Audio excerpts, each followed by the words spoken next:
Hello, my friends, and welcome to Youth Potential, a channel dedicated to helping young people with mental health problems. I have two books available, 102 Distraction Techniques and Self-Harm to Self-Harmony. Both of these books are only available on Amazon. Thank you very much for watching this video. Hello, my friend Scott here representing Youth Potential. Now, I know it's been a while since I've done a video, especially like a proper mental health related video. So today I'm going to be talking about psychologically altering experiences, basically trauma. The reason I want to speak about this is because I think a lot of it we do kind of keep wrapped up inside. We keep these traumatic experiences play over and over in our head for whatever reason. And I think talking about it just makes it a little bit easier to kind of deal with, kind of lessens the burden. I mean, I'm speaking on behalf of myself. I can't speak on behalf of everybody, but that's how it makes me feel. And with this, I kind of want to encourage you guys to share your experiences. And obviously, you're under no obligation to do that, but I think it would, it's beneficial. And one thing that I've seen a lot in this community is that everyone kind of comes together and wishes each other the best and offers advice, and new friends can be formed. So something good's got to come out of the trauma, right? Anyway, so a lot of the stuff in this video I'm going to talk about, I haven't really spoken about openly that much. You'll find probably a lot of this will be in my first book, and then a lot of it I kind of only speak about on a one-to-one basis. But this time I'm going to be going through 14 traumatic experiences. If you're wondering why I've got my headphones in, it's because I've been unable to locate the microphone, and quite a few people have said that I'm really quiet compared to the introduction video, and that's because they're recorded at different times, and the recording at the beginning of this video I did with a microphone right up to my mouth. I can't find that at the moment, so I was hoping that these headphones would do the next best thing. Okay, so let's get started. I normally do everything in one take, but I had to stop then just to check to see what the sound was like for the microphone. Whether it's loud enough or not for you guys, I don't know, so forgive me, but I'm just going to crack on anyway. So here's a list of 14 psychologically altering experiences that happened to me. Remember, this is for the purpose of, well, for me it's for getting it off my chest, but it's, like I say, just sharing it makes me feel, takes a bit of weight off my mind, so kind of want to encourage you guys to do the same if you want to. Okay, so number one, when I was about age 6, I saw what I believe to be like pornographic material. I think what happened was I went to put a video on that I thought was one of my videos, and it was an unlabelled tape. Yeah, I put it on, and all I can remember is 2 naked bodies doing things to each other. I'm not going to go into any more detail than that, but yeah, that probably had some sort of impact on me from a psychosexual perspective. Right, number 2, my mum and dad splitting up. So when I was about 7, about a month before my 8th birthday, my mum and dad split up. At the time, I don't think it really started impacting me till I was a little bit older, and then when I was about 14, that's when it really started to manifest itself through my behaviours, and they weren't good behaviours. Number 3, my best friend leaving school. So when I was in year 5, my best friend at the time left to go to another school, and that was really sad. I had other friends, but he was the one friend that I really kind of relied on, and that I spent the most time with. We went on kind of like holidays together. My mum and stepdad would take us out to like Butlins and places like that. Number 4. So when I was in year 6, I remember one day at the end of school just being really overwhelmed with a thought that I was really uncool and that I was ugly, that I was a geek. So I was 10 years old at this time, and that really, really bothered me. It worried me. Like, I thought about it all the time. I just thought, oh, never going to get a girlfriend, never going to be interesting, you know. And yeah, that's when it kind of impacted me. Nowadays, like, I'm absolutely fine about being a geek. Like, love it. Number 5. In the late 90s, mid to late 90s, I remember there being a case of a child kidnapping and murder. And I really, really worried about being kidnapped as a child. Being murdered, not so much, but just being kidnapped. It probably didn't help that when I was younger, I ended up like in the family watching the film Chitty Chitty Bang Bang, which has a child catcher in it. It used to scare the hell out of me.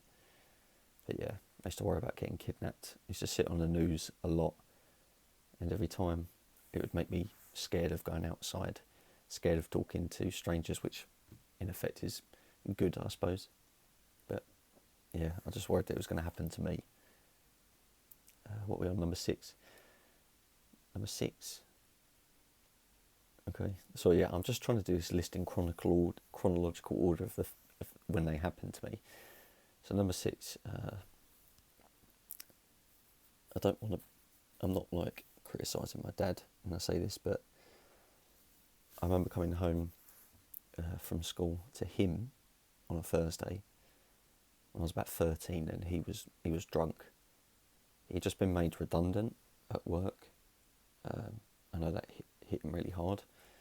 I remember coming home from school with my brother and him being, he wasn't like blind drunk, but he was very, very tipsy and kind of not holding it together. It was just easy to tell, and I hated every minute of it.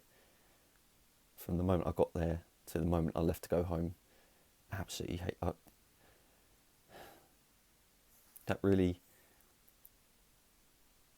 I really struggled to get on with my dad after that point. I mean, now it's all fine, but at the time it was not great. Number 7, so when I was in work experience, I was 14. I went to go and work at this garage, not like a petrol station, but like a garage that repairs cars. And one of the employees decided to show me, and yeah, we did have video phones back in 2004, decided to show me some really graphic pornographic material. Like, I'm not going to go into any detail, but it was unique, to say the least. Yeah, that was one I really wish I could have avoided, because a lot of that stuff has like tried to manifest itself in me, and I can't stand it. Number 8, telling my mum I wanted to die. So this was when I kind of put all my cards out on the table. I remember being in an argument with my mum one evening when I was 15, and I can't remember what she said, but I just was like, oh, it's no wonder I want to fucking die. Like, wish I was dead. That was really, really difficult to go through that. And of course I feel for my mum as well, because she was really upset. But yeah, that argument turned my life upside down. Like, honestly, I didn't start receiving help for my mental health until the back of that argument. So in a way, obviously, it kind of came out good because I was able to get help. But it was an unpleasant argument. Number 9, moving to, well, it doesn't matter what the name of the place is, but So we basically moved from where we were living the entire time I was attending secondary school. And when I finished secondary school, we went to move out to kind of like the middle of nowhere. It wasn't too far from like where my friends and the rest of my family were. But I wasn't old enough to drive, and there was barely any public transport, and I had to rely on my stepdad and my mum to take me places. And when you're 16, you just kind of rely on your friends all the time. That's what it is. It's you and your friends. But where I moved out with my parents to this new place, it was just so isolated, and I hated it. I could barely do anything. And then that's when I started isolating myself and sitting in my room on my own a lot of the time. Number 10, being chased by a gang. So when I was 17, a few friends of mine and we were out in a local town. The weather was really nice, and there was loads of different people out of different age groups, adults, teenagers, kids. And it come to the end of the day, and someone that I used to go to school with came past and told us about that there was a gang going around beating up basically people that are dressed alternatively, so emos, grungers, etc, etc. And I went through the whole emo phase, so I had eyeliner on and fringe, everything. And basically a group of about 20 to 30 lads chased us, and we all got punched in the face. Well, I got punched in the side of my head because I blocked it. But we were just cornered up against a wall. They were just like taunting us. One of my friends kept on getting spat on. I think I got quite lucky because I was on the end, and I kind of blocked when they went to punch me. But my other friends, they were really upset. Yeah, it was horrible. I didn't even want to leave my own house after that experience. Number 11. Okay, so when I was 18, 18, I signed up to a website to meet people, and when I was 18, I ended up meeting up with this 40-year-old man for, well, you know what, you can fill in the gaps there, but it was very bizarre, and still to this day, not entirely sure why I did that. I think it's just because I felt like my life was terrible, and that, I don't know, being used was kind of second nature to me, I guess.